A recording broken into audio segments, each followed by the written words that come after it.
Hello guys, welcome to travel diary. আশা করি ভালো আছেন সবাই। তো ট্রাভেল ডায়েরি ছোট্ট একটি ব্লগ নিয়ে আবার আমরা চলে এসেছি। এবারে ক্রিসমাসটা আমরা কাটাবো লন্ডনে। তো এমিরেটস এয়ারলাইনের মাধ্যমে ফ্লাইট অলরেডি বুকড আছে, বেরিয়ে বললাম আগের সপ্তাহে ক্রিসমাসে। আর এই ভিডিওর মেইন বিষয়বস্তু হলো এমিরেটসে ইকোনমি ক্লাসে খাওয়া দাওয়া। তো খেতে খেতে রেস্ট নিতে নিতে পৌঁছে গেলাম লন্ডন। তো দেখতে থাকুন, স্টে টিউনড।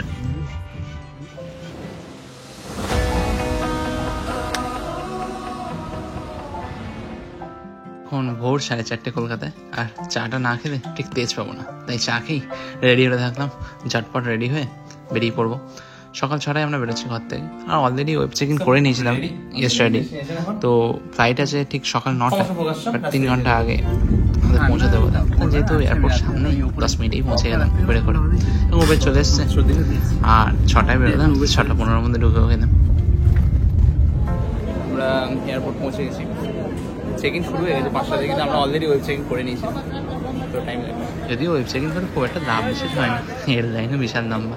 তো যাই হোক, মিটে গেল ওই 10 মিনিটের মধ্যে সমস্ত কাজ মিটিয়ে এখন গেট দিয়ে দিয়েছি, গেটের সামনে যাচ্ছি। তো আমরা এমিরেটসের মাধ্যমে বুক করেছি, অনলাইন চেক ইন অলরেডি হয়ে গেছিলো। যেহেতু 6 ঘন্টার কম আমাদের স্টে, তো এমিরেটস থেকে আমাদের দুবাই ভিসা অ্যাপ্লাই করতে হয়নি। তো transit visa is not required, কোনো চাপ হয়নি, ইজিলি চেক ইন হয়ে গেছে।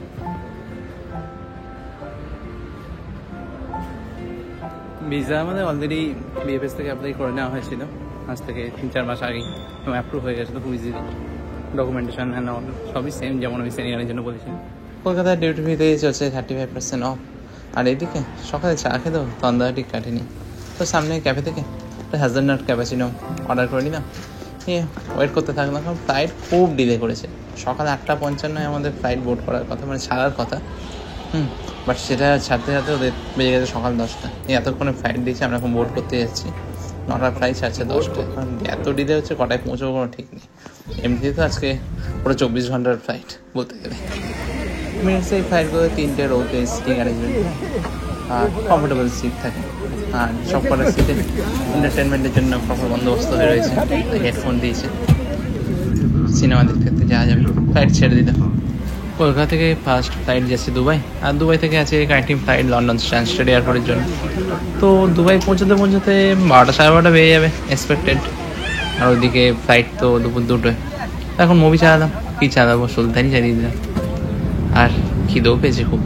পর থেকে আমরা পরোটা নিয়ে এসেছি, পরোটা খেতে শুরু করলাম। কারণ এমিরেটসে খাওয়া সার্ভ করা এখন শুরু হয়নি, তো যদি হয়নি খিদে পেয়েছে, খেয়ে নিলাম। খানিকক্ষণ বাদেই ওরা খাওয়া দাওয়া শুরু করলো। ওরা কমপ্লিমেন্টারি হোয়াইট ওয়াইন সার্ভ করেছে, চিয়ার্স করে হোয়াইট ওয়াইন খেলাম। দেন ব্রেকফাস্টের পালা।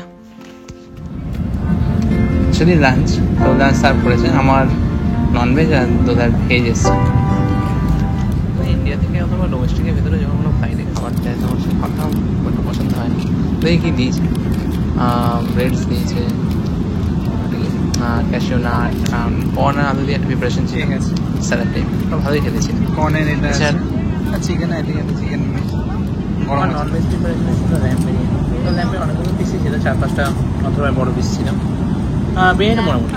আর ওদিকে সাথে ছিল একটা ওই তরকার ডালের একটা তোমার, যেটা আগে এই বিস্তারাতে যখন আমি কিনলাম, হ্যাঁ দিয়েছিল। তো এই বিস্তার টেস্ট হয়ে পছন্দ হয় না এই তরকার ডালের টেস্টটা বিরিয়ানির সাথে।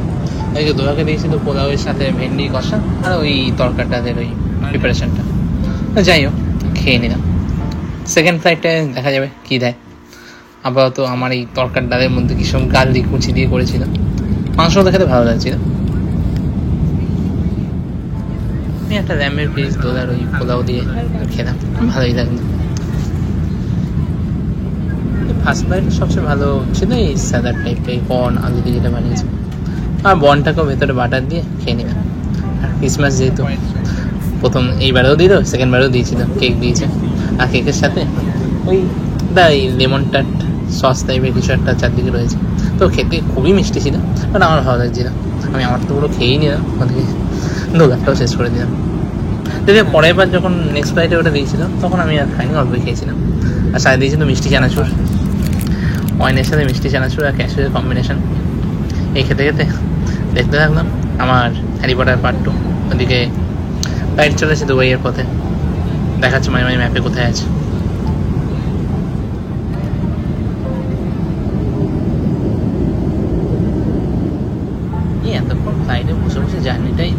প্রবলেম থাকে। তো যাই হোক, খেতে দিয়েছে, খেয়ে যাও আর ঘুমিয়ে যাও, একটা দিকে অন্তত শান্তি, এগোতে হতে পৌঁছে যাবো। তো প্রায় দুবাই ঢুকে গেল। দুবাইতে নামলাম এখন, এখান থেকে লন্ডনের ফ্লাইট আছে, দুবাই টাইম দুপুর 2টায়, আর 1 ঘন্টায়। দুবাই নামার কথা ছিল দুপুর 12টায় দুবাই টাইম, বাট ঢুকতে ঢুকতে বাজিয়ে দিয়েছে 1:10। তো ব্যাপার হলো যে এখন হেঁটে হেঁটে যাচ্ছি, কারণ প্ল্যাটফর্ম যেখানে অ্যানাউন্স করেছে সেটা অনেকটাই দূরে, কিন্তু ভাবতে পারিনি যে এতটা দূরে। যেখানে গেট দিয়েছে সে গেট বহু দূরে। তো হেঁটে হেঁটে যাওয়ার পথে সামনে পড়লো ডিউটি ফ্রি, আর ডিউটি ফ্রির সাজসজ্জা দেখে তো ওখানে দাঁড়িয়ে পড়লাম, আর চোখ ফেরানো যাচ্ছে না। আমার বাকি ডিউটি ফ্রির ভিডিওতে আপনারা দেখেইছেন যে আমরা কত এক্সাইটেড হয়ে যাই ডিউটি ফ্রি দেখে। তো এখানে দুবাই ডিউটি ফ্রিতে গোল্ড সুখে গোল্ড সাজানো রয়েছে, হরেক রকম রয়েছে, হরেক রকম ব্রেসলেট, ইয়াররিংস, আংটি, অনেক কিছু। দেখলাম কত দাম চলছে। যাই হোক, সেই দেখে এলাম এদের এই নেক্সট সেকশনে। হ্যাঁ, একটা ব্যাপার, তখন ওদের ডিউটি ফ্রি এর ওদের এই 20 বছর উদযাপন উপলক্ষে সব কিছুতে 25% ডিসকাউন্ট সব প্রোডাক্টে। তো এসব দেখে তো দাঁড়িয়ে পড়েছি, বাট ওইদিকে ফ্লাইটের টাইমে গিয়ে এসছে।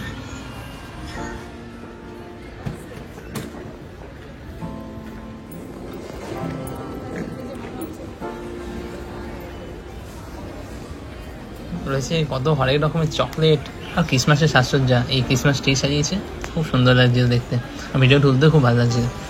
আর ফ্লাইট ছিল 2:15। আমরা ভেবেছিলাম যে হ্যাঁ গেটটা দূরে, বাট গেট যে এত দূরে ভাবতে পারিনি। দেখুন,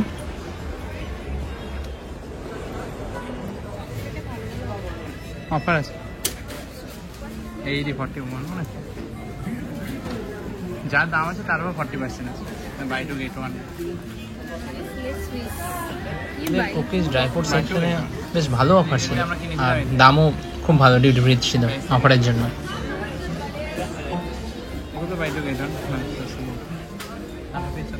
খুব সুন্দর উডেন বক্সের মধ্যে চকলেট রয়েছে, খুব ভালো লাগছে। আর শোপিসগুলো কি সুন্দর, বাট এগুলো শোপিস নয়, এগুলো একটা একটা বাটল অ্যাকচুয়ালি, আর ভেতরে পুরো ড্রাই ফ্রুটস ভরা আছে।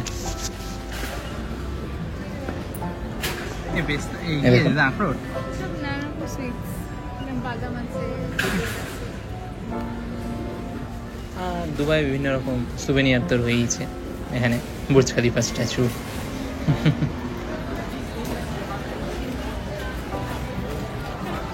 উঠি বাবা এবার।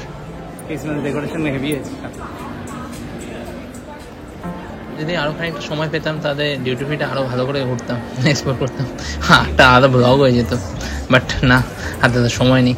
তো এগিয়ে গিয়ে চলেছি গেট নাম্বারের দিকে।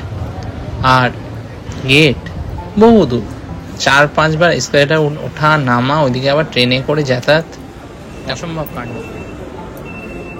এদিক ওদিক হুড়োড়ি করতে গিয়ে টাইম চলে যাচ্ছে, এখানে 1:45 বেজে গেছে, 2:15 ফ্লাইট ছাড়বে। 2:15, হ্যাঁ 2:15 ফ্লাইট স্টার্ট হবে এদিকে।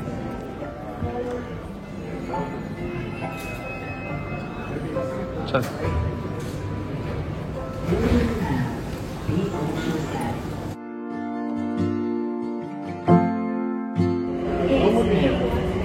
দৌড়ে কেমন লাগবে দুবাই এয়ারপোর্ট? 1:15 নামিয়েছি, এখন বলছি 2:15, 1 ঘন্টা লাগবেই। তুমি হাঁটা, তারপর ট্রেন, তারপর সকাল থেকে সব ফ্লাইটই ডিলেড। এখানেও 2টো ফ্লাইট ছিল, বাট এই 2:15 বোর্ডিং বলতে বলতে বোর্ডিং স্টার্ট করলো কটায়, 2:35 বাজিয়ে দিল। আমরা ভেবেছিলাম দেরি হয়ে গেছে, বাট না, দেরি তো হয়নি, বোর্ড করে সেই বসেই আছি, ফ্লাইট আর ছাড়ে না। তো বুঝে গেছি আজকে ঢুকতে ঢুকতে পুরো আমাদের ইন্ডিয়ান টাইম তো রাত 12টার পরেই হবে, রাত 1টা নাগাদ পৌঁছবো বলতে গেলে, আর সারাদিন এই ফ্লাইটেই কেটে যাবে। আর কি, যে সিনেমা অধুরা ছিল আগের ফ্লাইটটায়, ওটার সেকেন্ড পার্ট থেকে দেখা শুরু করে দিলাম। পুরোপুরি এমিরেটসেরই ফ্লাইট হওয়ার কারণে আমাদের কোনো সেলফ ট্রান্সফারের ব্যাপার ছিল না, এবং যেহেতু প্রায় 1 ঘন্টার মধ্যেই আরেকটা ফ্লাইট, দুবাইতে স্টেরও কোনো ব্যাপার ছিল না, তো কোনো রকম ট্রানজিট ভিসার দরকারও পড়েনি। আর যদি ট্রানজিট ভিসা লাগতো, এমিরেটসের ফ্লাইট কাটা থাকলে ইউএই ভিসা ডাইরেক্ট অ্যাপ্লাই করা যায় অনলাইন। এই দুটো ফ্লাইটের মধ্যে এই দুবাই থেকে ইউকে লন্ডন এই ফ্লাইটটা সবচেয়ে লংগেস্ট, অনেক টাইম লাগবে। এখন সবই দুবাই থেকে ছেড়েছে, ম্যাপে দেখতে পাচ্ছি সবই, কখন কোথায় আছে, কত কিলোমিটার যাবে, সবই ডিসপ্লেতে আছে। আর ওইদিকে আমার ক্যাসিউনারটা অলরেডি আগে ফ্লাইটে খেয়ে নিয়েছিলাম, 2,000টায় ভাগ বসেছি। এয়ারহোস্টেসে দেখেই সামনে ট্রেটা পেতে আমি আর পাশের যাত্রী দুজনেই বসে আছি, খাবার দিচ্ছে। ডিনারই বলতে পারি। এবার আগের বার যা খাবার দিয়েছিল এবার তার মধ্যে কতগুলো জিনিস কমন রয়েছে, আর সাথে দিয়েছে এই ওটসের একটা প্রোটিন বার টাইপ, আর এবার আগেরবার হোয়াইট ওয়াইন খেয়েছি, এবার রেড ওয়াইন আছে। আসলে তাই নয়, যেহেতু রেড ওয়াইন বলেছি আমাকে কমপ্লিমেন্টারি আরও 1 গ্লাস দিল। যাই হোক 2 গ্লাস রেড ওয়াইন খেয়ে নিলাম, বেশি ফ্রেশ জিনিস টেস্ট করা ঠিক নয়। ফ্লাইটে যাচ্ছি, খাওয়া শুরু করলাম। তো এবার ননভেজ দিয়েছিল অর্ডারে, তো ওটাই ছিল টার্কি, আর আমার ননভেজে ছিল স্পাইসি বিফ কারি, আর এটা কি চিজি স্ম্যাশড পটেটো, আর অল্প কিছু সবজি।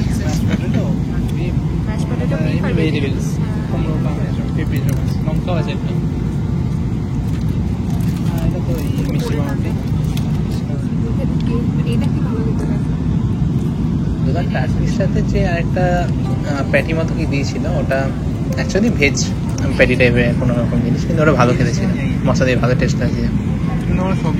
আর দাদা ননভেজ অর্ডার করলো, টার্কিটা আমি সম্পূর্ণ করেছি পুরো খাওয়া, আর এদিকেও আমার স্ম্যাশ পটেটোগুলো খেয়ে নিই।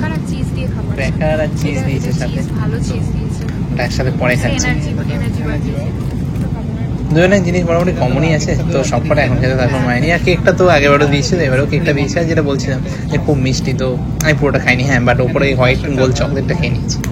আর এখানে স্যালাড হিসেবে রয়েছে কিনোয়ার সাথে, আর যেটা সত্যি খুব ভালো খেতে লাগছিল। তো সব কিছুর কম্বিনেশনে মানে এখন বসে আছি তো বোরও সে খেতে ভালোই লাগছে, তো ওয়াইনের সাথে কম্বাইন করে সব জিনিসই ভালো। জি জি, স্ম্যাশ পটেটো খাচ্ছি, ভালো লাগে সত্যি।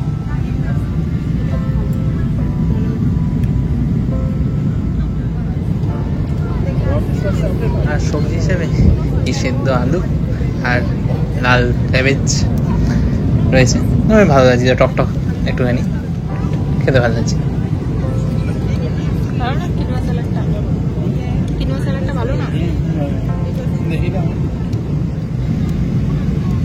তো আমি আমার স্পাইসি বিফ কারি আর ওইদিকে দোলা ননভেজের টার্কির ডিশ সবই খেয়ে নিলাম, এই পেট ভর্তি হয়ে গেছে। এই এরকম যত দূরবর্তী জায়গার ফ্লাইট হয় সেখানে ফ্লাইটেই মেজরিটি ঘুমটা গেলে ভালো হয়, তো সিট কমফোর্টেবল হলে আমার সুবিধে, মানে ভালোভাবে পাটা মেলতে পারি না, তো আমার ঘুমও আসে না। যে এখানে আমার সেই প্রবলেমটা হয়নি, ঠিকঠাক রেস্ট নিতে পেরেছিলাম। বিজনেস ক্লাসেও দেখাবো, অর্থাৎ ইকোনমি ক্লাসে খাওয়া দাওয়ার কোয়ালিটি ভালোই ছিল এমিরেটস। আমার খাওয়া দাওয়াটা আপনারা দেখবেন, দোলে এখন ট্রাই করবে ফার্স্ট টার্কিটা খেয়ে, ওর রিভিউ বলুক।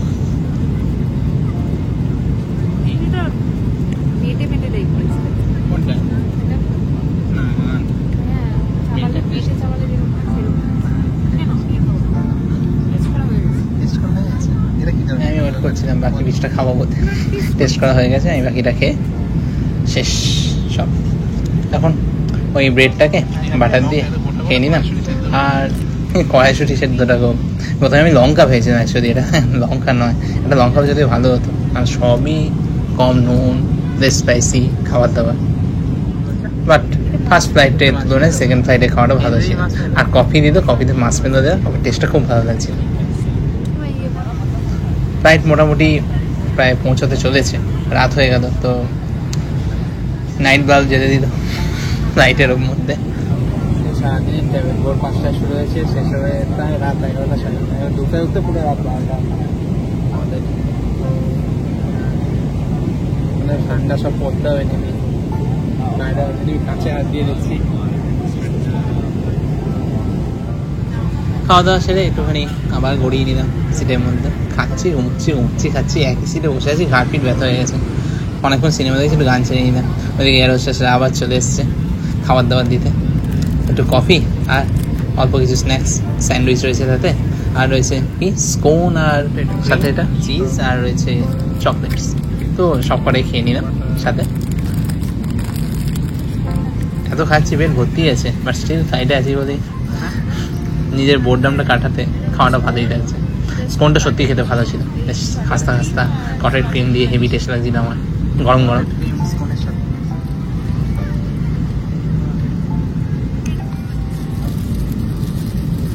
এটা আগেই পরে খেয়ে টেস্ট করে দেখে নিচ্ছি, কারণ যেটা ভালো লাগবে সেটা লাস্টে খাবো।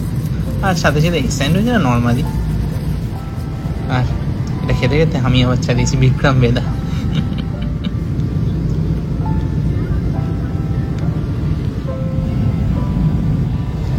কফি খেয়ে এখন নামবো, ফ্লাইট প্রায় লন্ডনের কাছে ঢুকে গেছে। লন্ডনের ওয়েদার অসম্ভব ঠান্ডা, তো এখন নামছে ফ্লাইট। তো তার আগে ভালো করে প্রিপেয়ার হয়নি, গরম পোশাক আশাক সব পরে নিতে হবে। সব ফ্লাইটই ডিলেড। বিকেল লন্ডনে বিকেল 5:30 6টা বাজে, এখন প্রায় রাত, এখন বাজে সন্ধ্যে 6টা। লন্ডন টাইম সন্ধ্যে 6টা, ইন্ডিয়ান টাইম রাত 11:30 IST 11:30 PM। এখন আমরা ইমিগ্রেশন করবো, দেন বেরোবো। তখন রাখি ব্যাগটা নিই, তারপর বলছি। এয়ারপোর্ট থেকে সিটি সেন্টারের লোকেশন অলওয়েজ দূরে হয়, আর এত দূরে এয়ারপোর্ট এখন যাবো কি করে, যেহেতু রাত হয়ে গেছে বুঝতে পারছি না। তো ইমিগ্রেশন পয়েন্টে ভিডিও করা অ্যালাউড না, তো ওই টাইমে অফ রাখলাম, তারপর ছুটলাম। আবার পৌঁছাতে হবে, আমাদের হোটেল অনেক দূরে, এখন মেন সিটি সেন্টারের দিকে যেতে অনেকটাই টাইম লাগবে। তো দেখছি কী কী উপায় আছে। ব্যাগ নিয়ে নিলাম, ব্যাগ নিয়ে ভোডাফোন, লাইকা, ওটো সব কটা কোম্পানির সিম কার্ডই এখানে রয়েছে। তো আপনারা চাইলে যেমন নেট দরকার সেই নেট অনুযায়ী পে করে সিম কার্ড নিয়ে দেবেন। তার জন্য এখন কেওয়াইসি আপডেট করতে হবে না, ওটা অনলাইনে আপডেট করলেই হবে। আর এয়ারপোর্ট থেকে direct state express, national express, দুরকম জায়গায় বাস রয়েছে সিটি সেন্টার বিভিন্ন জায়গায় যাওয়ার জন্য। তার জোন আছে, তো কোন জোনে আমাদের হোটেলটা পড়ছে ঠিক জানি না, বাট সেই বাসের টিকিট এখানে মেশিনে কাটা যায়, অথবা ট্যাক্সি তো আছে। তো আমরা অলরেডি ট্যাক্সি ভাড়া জিজ্ঞাসা করলাম ভেতরে, অবশ্যই অনেক বললাম। তো আমরা জানি যে ইউকেতে বোল্ট ভালো, আর উবের তো আছেই, বাট উবেরের প্রাইস খুব হাই দেখাচ্ছে, আর সামনাসামনি কোনো উবের ড্রাইভারকে দেখাচ্ছে না। আর বোল্ট তো প্রায় কতবার 15 বার ক্যান্সেল করলাম। আর সবচেয়ে বেশি টেনশন হলো ওদের যতবারই বুক করা হচ্ছে পেমেন্ট আগে কেটে নিচ্ছে, আর যতবার গাড়ি আসছে না ততবার আবার পেমেন্ট ফেরত দিচ্ছে। তো ঠিক আইডিয়া ক্লিয়ার হচ্ছে না, তো এক্সট্রা টিপস দিয়ে আবার বোল্ট একজন কনফার্ম করলো। থেকে বেরিয়ে ঠান্ডায় অনেকক্ষণ দাঁড়িয়েছিলাম, বাট আবার গাড়িতে ঢুকে অটো ক্লাইমেট ওয়েদারের জন্য ভেতরটা গরম ছিল, গরম হলাম। প্রায় সিটি সেন্টারের ভেতরে ঢুকে গেছি। আমরা থাকবো নর্থ রুটের দিকে, সামনে দেখছি টেস্কো। ট্যাক্সি এয়ারপোর্ট থেকে তো আছি, সে তো ভাড়া বেশি বলে যাবেই, বাট বোল্টার উপরে অ্যাকচুয়ালি না আসার কারণ হলো এই জায়গাটা এয়ারপোর্ট থেকে প্রায় 2 ঘন্টা দূরে। তো এত পর্যন্ত ড্রাইভ করে আসতে কেউই রাজি হচ্ছে না, তাই ক্যান্সেল করে দিচ্ছে। তো আমরা এখন আমাদের হোটেলে চেক ইন করেছি। Hotel apartment type with kitchen ফেসিলিটিটা খুব দরকারি ছিল, তো এটা বুক করা ছিল। আর ঢুকলাম, এখন চেক ইন করছি। চেক ইন করার জন্য কেউ আমাদের সামনে রিসেপশনিস্ট ছিল না, অলরেডি মোবাইলে মেসেজ পাঠিয়ে দিয়েছিল যে চাবি কোথায় থাকবে, ওয়াইফাই পাসওয়ার্ড কোথায় থাকবে, সবই ইমেল করা ছিল। তো সেই অনুযায়ী ডাইরেকশন ফলো করে এখন চেক ইন করছি। ভ্যাকুয়াম ক্লিনার, ওয়াশিং মেশিন আর চিমনি, গ্যাস সবই রয়েছে। তো দেখে নিলাম, সব সুযোগ সুবিধাই অ্যাভেলেবেল। পরে দেখছি ইউজের ব্যাপারটা। মেন সমস্যা কী বলুন তো, বাথরুমটা শেয়ার। এবার শুধু তাই নয়, ঘরের সামনে ঘরের ভেতরে নয়, আবার দোতলায় উঠতে হবে। এই শীতকালে আবার দোতলায় বাথরুম, অসম্ভব ব্যাপার। যাই হোক, হ্যাঁ, ওপরে গিয়ে একবার দেখে এলাম কোন জায়গায় রয়েছে, কতটা দূরে রয়েছে। অত চালিয়ে নেবো, অসুবিধা নেই কিছু। অ্যাজ এ ড্রাইভার এসব জিনিস কোনো কিছুতে আটকাবে না। লন্ডন ঘোরা শুরু। সবাই ভালো থাকবেন, সুস্থ থাকবেন, সাবধানে থাকবেন, আর ব্লগটা এনজয় করবেন। অবশ্যই লাইক সাবস্ক্রাইব করবেন।